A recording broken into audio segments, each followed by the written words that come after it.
of the integrity and identity of an individual or group is the fundamental violence. It grows into intercommunal strife, terrorism, civil war, international and transgenerational conflicts, and too often in my own lifetime has become genocide. Psychology and sociology are sciences that provide tools to describe and predict behavior of individuals, of groups in relation with each other, and group members. The research findings and conclusions I am about to synthesize in this keynote are based in empirical research, that is, psychological testing of very large samples, over 1,000, of members of populations living in violence whose integrity and identity are violated, and what happens to them and the society in which they live over a period of several decades. Psychological testing has been individual, clinical, neuropsychological, and sociological analyses of morbidity, mortality, and demographic statistics. This evolved from my studies in Northern Ireland, reported in Society on the Run, Prager Education, 1973, and finally, in 2004, I'm taking out finally, in 2004, all of the research on terrorism and torture became increasingly multidimensional and was reported in Martyrdom, the Psychology, Theology, and Politics of Self-Destruction, Prager, 2004.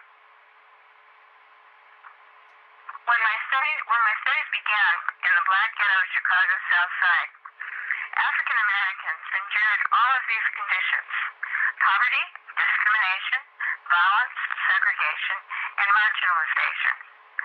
But instead of terrorism, political and social action made communities stronger and ultimately effected change in the institutions. Most importantly, in the schools, legal and protective institutions, health, and finally, in the mainstream politics of the city and then the nation. This can happen when a constitutional Bill of Rights is the overarching rule of law. Absent in the safety net, these conditions, as in Sri Lanka, Rwanda, Liberia, and Northern Ireland, become full-scale civil war that continues transgenerationally more than a century. In Los Angeles, the city in which my research on violence, aggression, and social action began in earnest in 1967, where young Mexican Americans were engaging a struggle for justice, civil rights, and human rights. From the time of the Mexican Wars that preceded and followed the U.S. Civil War, the American philosophy was manifest destiny, to extend U.S. territory from sea to shining sea. Within a half century, the Southwest was cut into 5 very large states with a predominant non-white population. The treaties through which this land became the USA, such as the Treaty of Guadalupe Hidalgo in 1847, were honored more in the breach than in their promise. Hispanic and Native Americans constituted the majority of the population of what became southwestern United States. However, the treaties that protected their language and their claims to dual citizenship and their culture ended the fighting but were lost to practice. To the indigenous population who had first been conquered by the Spanish and gradually melded with them, the second conquest by the United States, often in bloody warfare, was labeled colonialism. In the growing urban centers of this very large part of the U.S., the threats to their integrity sovereignty and identity were internalized in internecine violence and lawlessness. Many young people fell into gang warfare with each other and with African American gangs nearby. Nevertheless, all of them had one shared enemy: the police and the system. The system. The man. Or, as the Prime Minister of Brown Berets put it, justice here means just us. Thus, in the 1960s, all of the conditions were ripe for another decade of riots and destructive behaviors. In Los Angeles, a youth group coalesced during and following the Watts riots of 1965. They began as Young Chicanos for Community Action and became more militant in their protests. One of their aims was to stop the gang warfare and interracial battles with black gangs. They adopted as an insignia La Causa. Their earliest social actions against police harassment in the Chicano community evolved into school walkouts and then to the development of a Chicano free clinic in East Los Angeles. As the paramilitary Brown Berets, they confronted these conditions of unequal justice, violence, and segregation.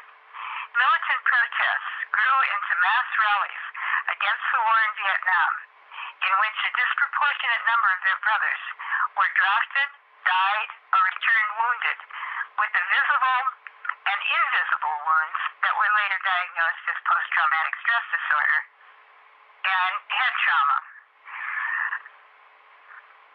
The Anti-War Moratorium Committee merged with the politics of civil rights and human rights. On August 29, 1970, Ruben Salazar, Chicano reporter for the Los Angeles Times, Angel Diaz, Gustav Montag, and Lynn Ward were killed by the LAPD when they were at the moratorium rally. Protests set off what became known as the Los Angeles riots. The rally and protests were repeated on January 31, 1971. They used social action and protest as well as legal action against discrimination rather than violence. But make no mistake, their nonviolent protests, like those of Martin Luther King Jr., too often met with police violence. Let us listen to them as they describe their struggles in 1967 and then 40 years later, when, contrary to all expectations, they became leaders in film, theater, unions, major corporations, and social workers, psychologists, lawyers, civil servants, professors, and teachers. Of the 40 original Brown Berets, none had been in jail except for arrests in civil rights actions. The speakerphone is Ralph Ramirez. Ralph? Yes, this is Ralph Ramirez. And Ralph was one of the founders. Would you like to just give a quick little bio of your position in the organization? Along with David Sanchez and Richard Adams and some other students at Roosevelt High School, we formed the Young Citizens for Community Action, which later became Young Chicanos for Community Action, and which later became the Brown Berets. And of that group, I was the original Minister of Discipline. Great. Okay.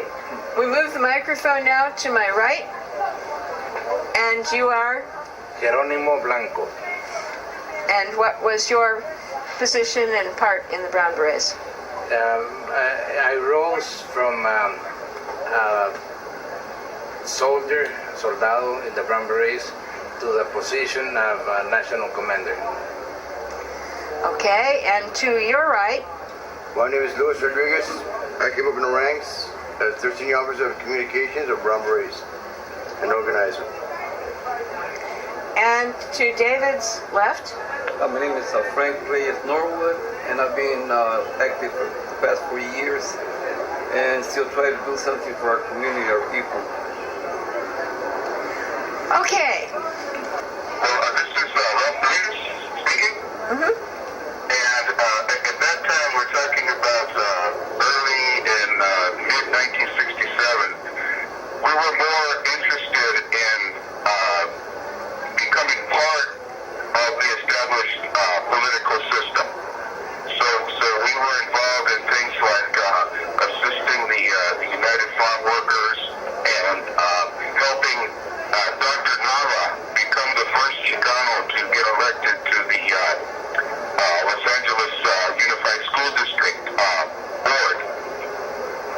But as the more we participated in things like this, the more resistance that we would get from the LAPD and the LA County Sheriff's Department. And that is what caused us to take a more militant stance to work outside of the system instead of inside the system, because we saw that working inside the system wasn't getting anything done. David, what were you looking for? You gave a lot of yourself to the start of this organization. Please. Well, I think just having a vision that perhaps La Raza, it could be strong. We saw that trying to assimilate into the system was not working for us because we're not being accepted into the system. As a matter of fact, we were the unaccepted class at that time, and we still are. Nonetheless, we felt that something had to be done more. We had to rise the stakes, and that's why we started the Brown Berets, because we felt the Brown Berets would be the ideal psychological ploy to bring attention to the problems of the Mexican American community. What did you see as the main social actions that you needed to take back when you were in the coffee house phase? Were you all in the coffee house as well? Not I. No. Well, the coffee house was being harassed by the sheriffs, and they would close. They'd come in at 10 o'clock, and anybody that was under 18 years old, they'd come into the coffee house and they'd take our youth away and give them tickets for curfew and take them to the police station. So we started picketing the police station because they were harassing our coffee house. And when you had the coffee house, what were you going to try to achieve by having an open-door coffee house? What was the goal of the coffee house? Well, I think the main goal was to give youth a place where they feel comfortable, a place where they can hang out, somewhere where they can socialize away from the gangs and away from the violence, kind of a home for the young people. So it was really a social service program, and in that way combating some of the worst elements of East Los Angeles, which was gang violence. Gang violence, drugs, and alcohol. Mm-hmm. And the coffee... And also... Yes?